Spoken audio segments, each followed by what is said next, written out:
안녕하세요. 하나와 하루 책 한 장씩 하책장의 하나입니다. 데일 카네기 자기관리론 10부 나는 이렇게 걱정을 극복했다.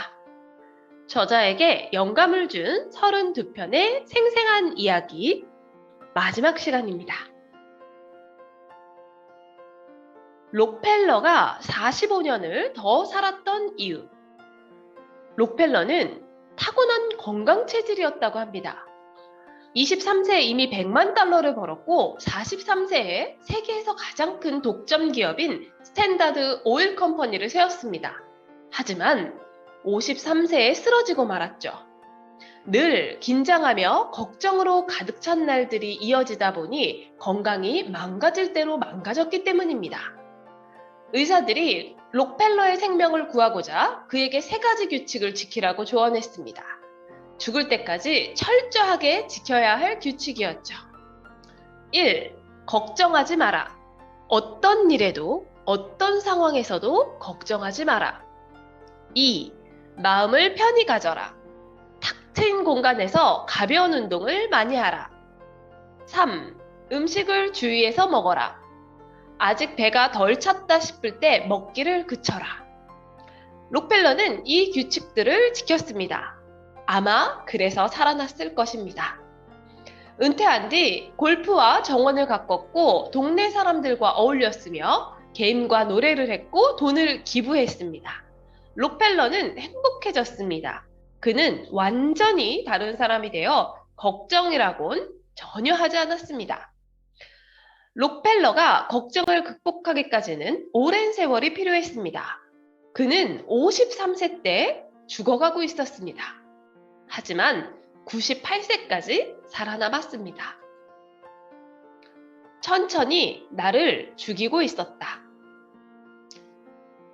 폴 샘슨은 아침에 일찍 일어나 급히 밥을 먹고 면도를 후딱 해치운 다음 재빨리 옷을 입고 집을 나섰습니다.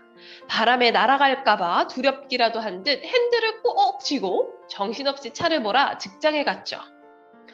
폴은 빨리 일하고 집에는 서둘러 돌아오고 심지어 잠도 빨리 들기 위해 애썼습니다. 디트로이트의 유명한 정신과 의사는 폴에게 언제나 마음을 편히 먹으라고 조언했습니다. 일을 하거나 차를 몰거나 밥을 먹거나 잠자리에 들어서도 늘 마음을 편히 가져야 한다고 했습니다. 의사는 폴이 그러지 못해서 천천히 자신을 죽이고 있는 셈이라고 말해주었습니다. 내게 일어난 진짜 기적.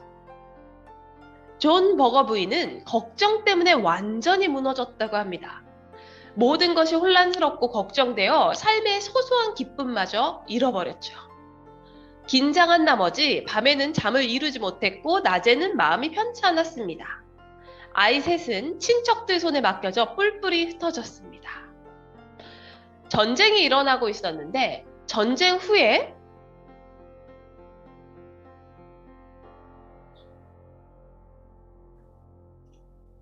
이미 받아들이기로 한 최악의 상황을 어떻게 하면 개선할 수 있을까 생각해 봅니다.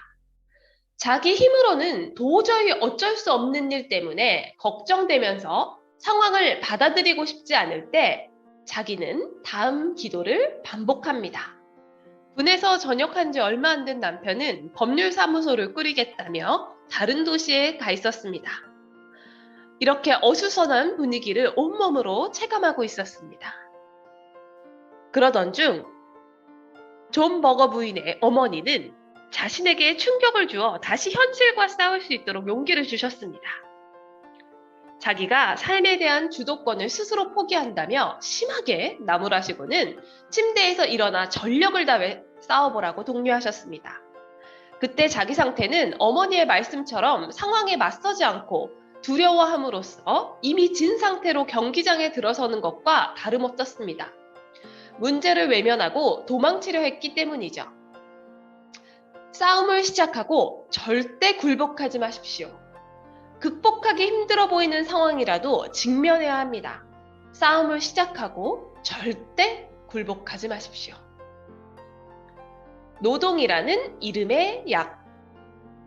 페렌츠 몰라루의 아버지는 의사였고 페렌츠는 부다페스트 대학 법학과에 막 들어간 참이었습니다. 페렌츠는 한 과목에서 낙제를 했는데요. 너무나 부끄러웠던지 패배자들과 가장 친한 친구인 술이 주는 위로에 빠졌습니다. 그것을 눈치챈 아버지 앞에서 왜 현실에서 도피했는지 고백할 수밖에 없었죠. 그의 아버지는 바로 그 자리에서 효과적인 처방을 내리셨습니다. 알코올, 수면제, 약물은 문제에서 벗어나는데 아무런 도움이 되지 않습니다. 슬픔을 치유해주는 약은 단 하나뿐입니다. 그 무엇보다 효능이 탁월한 그 약의 이름은 바로 노동입니다. 아무리 힘든 일이 있어도 언젠가는 익숙해지기 마련입니다. 일은 마약의 속성을 하나도 빠짐없이 갖고 있습니다. 곧 습관성이 됩니다. 내 인생에 전환이 된 책, 캐슬린의 이야기인데요. 캐슬린은 당면한 문제가 아니라 어제 있었던 일 혹은 내일 일어날지도 모르는 일에 대한 불안과 걱정으로 반쯤 미쳐가고 있었습니다. 카네기의 신간 견본을 받았고 그날이 바로 자기 인생의 전환점이 되었다고 합니다. 예전이었다면 자기를 반쯤 미치게 만들었을 문제에 직면했을 때는 침착하게 1부 2장에 요약된 3단계를 적용합니다. 일어날 수 있는 최악의 상황이 무엇인지 자문하고 마음속으로 받아들인 뒤 문제에 집중하면서 이미 받아들이기로 한 최악의 상황을 어떻게 하면 개선할 수 있을까 생각해 봅니다. 자기 힘으로는 도저히 어쩔 수 없는 일 때문에 걱정되면서 상황을 받아들이고 싶지 않을 때 자기는 다음 기도를 반복합니다. 주여,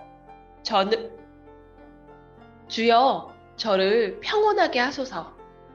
바꿀 수 없는 일은 받아들이게 하시고 바꿀 수 있는 일은 바꿀 용기를 주시고 이 둘을 구별할 수 있는 지혜를 주소서. 당신에게도 이 책을 반복해서 읽으라고 카네기는 제안합니다. 이 책을 항상 머리맡에 두라고 합니다. 당신이 직면한 문제에 적용했던 내용에는 밑줄을 치고 집중해서 읽고 잘 활용하십시오. 이 책은 한 번 읽고 마는 책이 아니라 새로운 삶의 길을 열어주는 안내서입니다. 여러분, 데일 카네기의 자기관리론을 하나와 한 장 한 장 읽다 보니 끝까지 왔네요. 자기 자신에게 박수를 보내주십시오. 완전히 자기 것으로 만들기 위해서는 잊을만 하면 다시 한번, 또다시 반복해서 읽어야 하는 책입니다. 열심히 생활하시다 걱정이 점점 많아진다 하시면 초심으로 돌아가 언제든 다시 들러주세요. 다음에 또 새로운 책으로 한 장 한 장 읽어나가 완독합시다. 하책장의 하나였습니다. 고맙습니다.